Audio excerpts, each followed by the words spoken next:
रामेश्वर जी, आपका स्वागत है इस खास बातचीत में। रामेश्वर जी बिहार विधानसभा के कई बार के सदस्य रह चुके हैं और बीजेपी के वरिष्ठ नेता हैं। इनसे हम बात करने जा रहे हैं बिहार की समसामयिक स्थिति पे। बिहार में होने वाले हैं चुनाव, अक्टूबर और नवंबर महीने के होंगे चुनाव में क्या परिस्थिति बन रही है, एनडीए कहाँ है, इंडिया गठबंधन कहाँ है, दोनों किस तरीके से अपने अपने वादे को, अपने अपने एजेंडे को लेके आगे बढ़ रहे हैं। रामेश्वर जी, इंडिया गठबंधन का दावा है कि एनडीए में बिखराव है। नीतीश कुमार, चिराग पासवान, जतिन मांझी, ये सब लोग अपने अपने रास्ते चल रहे हैं, सब लोग अपने अपने कैंडिडेट खड़ा कर रहे हैं। तो बीजेपी का क्या होने वाला है बिहार में? देखिए, जब गठबंधन होता है तो ये स्वाभाविक है जी। आपने देखा होगा लोकसभा के समय भी यही मामला चल रहा था। जी जी। कोई कुछ बोल रहा है, कोई कुछ बोल रहा है, और हमारे जो विरोधी हम पर यही आरोप लगा रहे थे जी कि इनका गठबंधन में सब ठीक नहीं है, कोई इतनी सीटें मांग रहा है, कोई इतनी जी। सीटें मांग रहा है। देखिए, हर पार्टी अपने कार्यकर्ताओं का मनोबल बढ़ाने के लिए जी एक दांव खेलती है। जी। डिमांड तो करेगा ज़्यादा का ना, जी जी। लेकिन उसको भी पता है। जैसे आपने लोकसभा में देखा कि 17 पर हम लड़े, 16 पर जेडीयू लड़ा, 5 पर रामविलास पासवान जी की पार्टी एलजेपी लड़ी। तो उसके हिसाब से बंटवारे में हमारे यहाँ कोई दिक्कत नहीं है। जी जी। और आपने देखा होगा कि लोकसभा समय यही कह रहे थे आपको कि ये इतनी सीटें मांग रहे हैं, उतनी सीटें मांग रहे हैं। ऐसा होता नहीं है। जब पार्टी साथ बैठती है जी। और हमारा नेतृत्व जब बैठता है जी। हर पार्टी के अध्यक्ष बैठते हैं तो वहाँ ये तय हो जाता है। तो इसमें बहुत सारा जो आरोप लग रहा है, ये आरोप क्यों लगाया जाता है मालूम है? जी। उनके यहाँ कोई समझौता नहीं हो रहा है जी। खींचतान हो रही है। हमारा तो गठबंधन ऑलरेडी बना हुआ है। आपने देखा उनके यहाँ जो लोकसभा में था वो अलग गठबंधन था, अभी अलग गठबंधन की बात हो रही है। बिल्कुल। हाँ, तो वहाँ पर हमको लगता है कि बिखराव ज्यादा है और डेली उनकी बैठकें हो रही है, छन छन करके न्यूज आ रहा है। जैसे आज एक न्यूज देखा, एक पार्टी जो बनाए हैं जी जी, जो एक जाति विशेष के लिए आरक्षण मांग रहे हैं। आपको भी पता है कि बिहार की जनता को किस तरह से बरगलाया जा रहा है।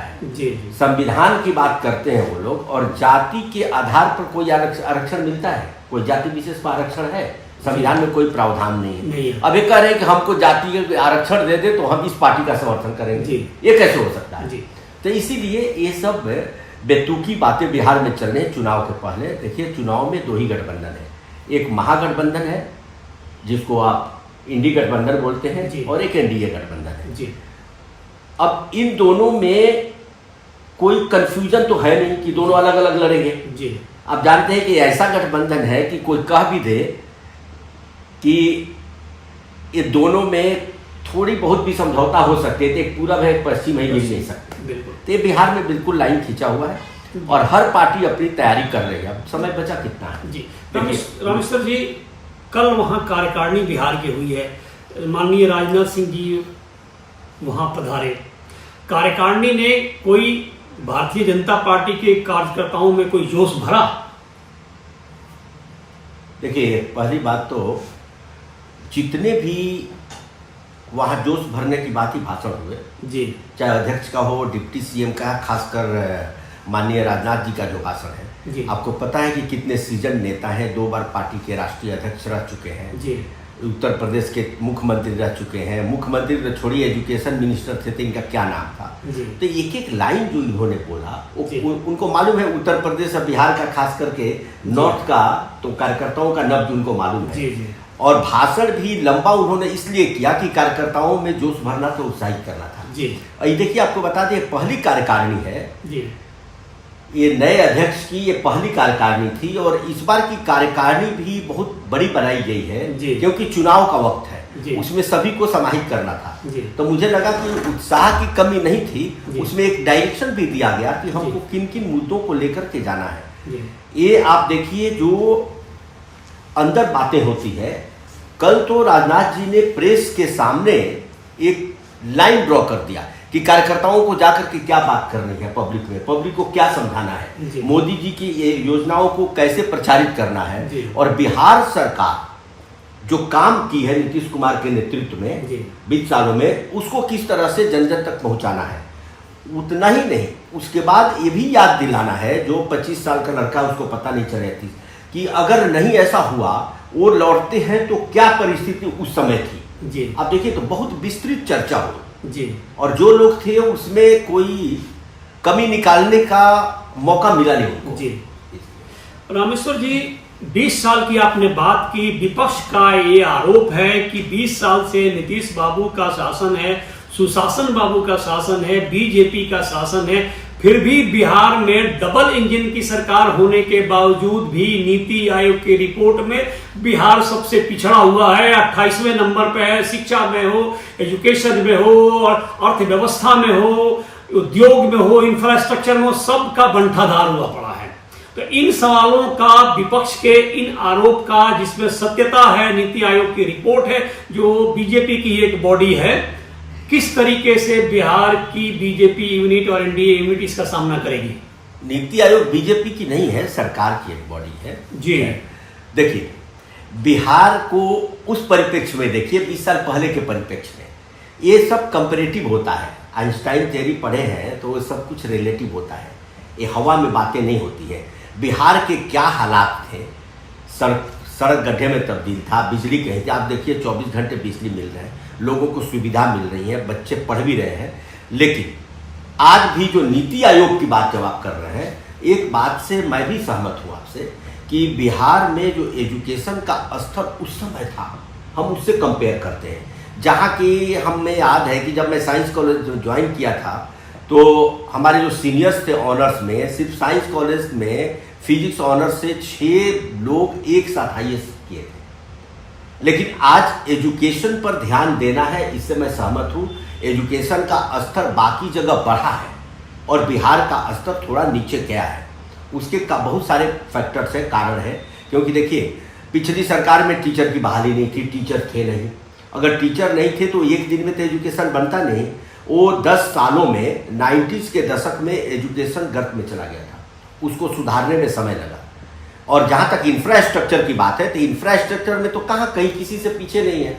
गंगा पर कहीं पटना और आरा के बीच में एक पुल हुआ करता था, अब 3-4 पुल बन गए हैं। इसी तरह कोसी देखिए, इसी तरह हाईवे देखिए और एक्सप्रेसवे देखिए। अब तो हमको लगता है बिहार की जो सड़कें हैं, आप माने ना माने, आप चले जाइए बगल के प्रदेशों में तो हमारी ग्रामीण सड़कें भी उनसे अच्छी हैं, ये मैं कह सकता हूँ। आपने पुल की बात की थी, जितने पुल वहां बन नहीं रहे हैं उससे ज्यादा पुल गिर रहा है। देखिए, इसकी चर्चा हो चुकी है, एक अलग विषय है। जी, ठीक है। हम आगे सवाल कर रहे हैं आपसे। रामेश्वर जी, पिछले दिनों प्रधानमंत्री की वहां 2 अच्छी रैलियां हुई, सिवान में, गोपालगंज में, और प्रधानमंत्री ने एक संदेश दिया।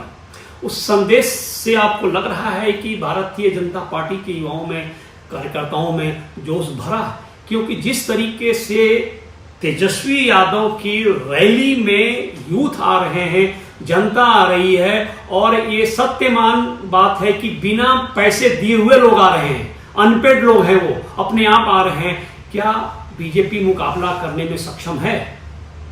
देखिए, बीजेपी का मुकाबला करने में देश या दुनिया की कोई भी पार्टी अभी सक्षम नहीं है। ये जो आप देख रहे हैं, लोग आ रहे हैं, भीड़ आती है। हमारे प्रधानमंत्री जी से बड़ा नेता तो कोई नहीं है, चाहे देश में हो या विदेशों में भी हो। तो हमारे कार्यकर्ताओं का, एक कार्यकर्ता के लिए तो ये सिंबल है। कभी अटल जी सिंबल हुआ करते थे, आज मोदी जी सिंबल है। स्वाभाविक है, देश के इतने लंबे समय तक प्रधानमंत्री रहे तो कार्यकर्ताओं में जोश भी भरते हैं और कार्यकर्ता इज्जत भी करता है।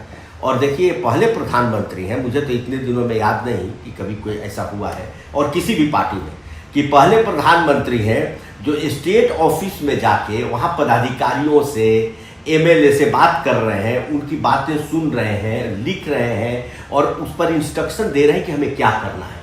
इससे हमारे कार्यकर्ताओं का मोरल हाई होता है। और प्रधानमंत्री जी इसलिए जाते हैं, आप देखिए, पहले प्रधानमंत्री हैं, मुझे लगता है कि भारत में कोई ऐसा जिला नहीं बचा होगा जहाँ प्रधानमंत्री कम से कम एक बार नहीं गए हो। तो ये हमारे कार्यकर्ताओं में उत्साह भरने का उनसे अच्छा कोई माध्यम नहीं है। उनका जाना ही अपने आप में बहुत बड़ी बात हो जाती है जी। सभी लोग उत्साहित हो जाते हैं। तो हमें देखिए, तेजस्वी की जहाँ तक जब बात करते हैं ना, और आरजेडी की बात करते हैं, देखिए हर पार्टी अपनी अपनी तैयारी करती है, मैं उसके अंदर नहीं जाता हूँ। लेकिन मामला वो नहीं, लोगों में ये भरोसा नहीं है कि वो आएंगे तो ये काम होगा जो इन्होंने किया है, उस तरह का बिहार कोई नहीं चाहता है। आज बिहार एक नए दौर से चल रहा है। आप देखिए, उस समय तो एमएलए की हालत ये थी कि शाम को वो निकल करके अपने क्षेत्र नहीं जा पाते थे। आज ऐसा नहीं है, रात भर आप सड़कों पर चलिए, हाईवे पर चलिए, ग्रामीण सड़कों पर चलिए, कोई पूछने वाला नहीं है। हम लोग एमएलए थे उस दौर में, हम लोग को एसपी मना करता था कि आपको सासाराम से पटना रात को नहीं जाना है। तो वो स्थिति नहीं है, एक कोई कितना भी कह दे। जी जी, जाहिर है कि लॉ ऑर्डर में कुछ बढ़ोतरी हुई है, सुरक्षा अच्छी हुई है, अच्छी बातों का संज्ञान तो अवश्य ही लेना है। एक सवाल मैं आपसे कर रहा हूं कि एनडीए का नेता वहां कौन है? अगर एनडीए सत्ता में वापस आती है तो क्या नीतीश बाबू मुख्यमंत्री बनेंगे या बीजेपी का कोई जो उप मंत्री है वो मुख्यमंत्री बनेगा? देखिए, ये सब सवाल बहुत बार पूछे जा चुके हैं और इसका जवाब भी हमारे पार्टी के लोग देते हैं। देखिए, बनने नहीं बनने का तो कहीं सवाल नहीं है। मुख्यमंत्री नीतीश कुमार है जी, और अभी उन्हीं के नेतृत्व में चुनाव हो रहा है जी। चुनाव के बाद की क्या परिस्थिति होगी ये तो हम भी नहीं जानते हैं, आप भी नहीं जानते हैं और पार्टियां भी नहीं जानती है। जनता क्या फैसला देगी कोई नहीं जानता है। लेकिन चुनाव के बाद की जो परिस्थिति होगी वो अभी भी, आज भी हमारे सीनियर भी तय करते हैं, चुनाव के बाद भी वही तय करेंगे कि भाजपा का नेता कौन होगा, एनडीए का नेता कौन होगा, जदयू अपना तय करेगा उसका नेता कौन होगा। तो ये सवाल तो हवा में है, इस सवाल में कोई दम नहीं है। रामेश्वर जी, ये बताएं कि क्या आप बीजेपी के कार्यकर्ता नेता के रूप में आश्वस्त हैं कि बीजेपी बिहार की सत्ता में वापस आ रही है? अस्वस्थ नहीं, हम लोग 200% श्योर है कि आ रहे हैं। अस्वस्थ की बात तो छोड़ दीजिए, इसलिए कि जो सामने दिख रहा है उनको जन समर्थन नहीं है।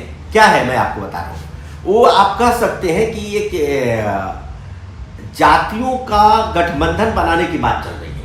जैसे एक उदाहरण आपको हमने दिया, जिसके चलते बिहार का विकास नहीं हो रहा है। लोग समझ गए हैं कि बिहार को जात पात मजहब से ऊपर उठ करके वोट करना है और वो दिखाया गया है। 20 सालों में काम हुआ है। अब देखिए, मैं आपको एक सिंपल सा चीज बता देता हूँ। पैसे उतने ही होते हैं, उसको डाइवर्ट किया जाता है। अभी हमने पैसे कहाँ लगाए? सड़क पर लगाए, बिजली पर लगाए, इंफ्रास्ट्रक्चर में जो भी चीजें लगाए। अब आप जिस एजुकेशन की बात कर रहे हैं, जिस नौकरी की बात कर रहे हैं, मैं इससे सहमत हूं और आप भी सहमत होंगे बिहारी होने के नाते कि बिहार में अब जरूरत है आईटी पार्क बनाने की। बिहार में टेक्निकल इंस्टीट्यूशंस को और विकसित करने की जरूरत है। बिहार में और इंडस्ट्री लगाने की जरूरत है, क्योंकि झारखंड बगल में है, कोल की हमारे यहाँ कमी नहीं होगी। और जिस तरह से आप देखें, अभी पावर सेक्टर में भी काम हो रहा है, नबीनगर देख लीजिए, चाहे कांटी देख लीजिए, जिस तरह से विस्तार हो रहा है और बिजली उत्पादन में भी बिहार सेल्फ सफिशिएंट हो गया है, वो बिजली बाहर भी भेज रहा है। तो मुझे लगता है कि इन सब चीज़ों पे फहरिस्त लंबी है कितना इन सब चीज़ों पर काम करने की जरूरत है। और अगले टर्म में आप देखिएगा इन्हीं सब चीज़ों पर काम होगा, जिससे रोजगार भी सृजन होगा। दूसरा भी देखिए, इतने दिनों में छोटी छोटी चीज़ें मैं आपको बता दूं, मछली पालन में जो आंध्रा से मछली आता था, बिहार बाहर भेजने लगा। बिहार से मछली को हम एक्सपोर्ट करते हैं, चाहे प्राउन हो जो भी हो, तो अभी आंध्रा से आ रहा था। तो ये सब चीज़ें क्या है? खेती पर ध्यान है। खेती और किसानों को भी मालूम है कि कौन सी चीज़ हम लगाएं, हमारा उत्पादन भी ज़्यादा हो, हमारा इनकम भी ज़्यादा हो। इसी से प्रदेश जो होता है अपना जी समृद्ध होता है। रामेश्वर जी, आने वाले दिन में देखते हैं कि किन किन नई योजनाओं पे नई सरकार काम करेगी। अब तक जो 20 साल से सरकार काम कर रही है उससे तो जनता संतुष्ट नहीं है। जनता में काफ़ी कोलाहल है और प्रेजेंट सरकार को एंटी इनकम्बेंसी भी फेस करना पड़ेगा, जो एक यथार्थ है। आने वाले दिन में हम आपसे और बातचीत करेंगे और देखेंगे कि बिहार किस तरफ मुड़ रहा है। रामेश्वर जी, आपने हमसे बात की, आपका हार्दिक धन्यवाद। Thank you so much. धन्यवाद।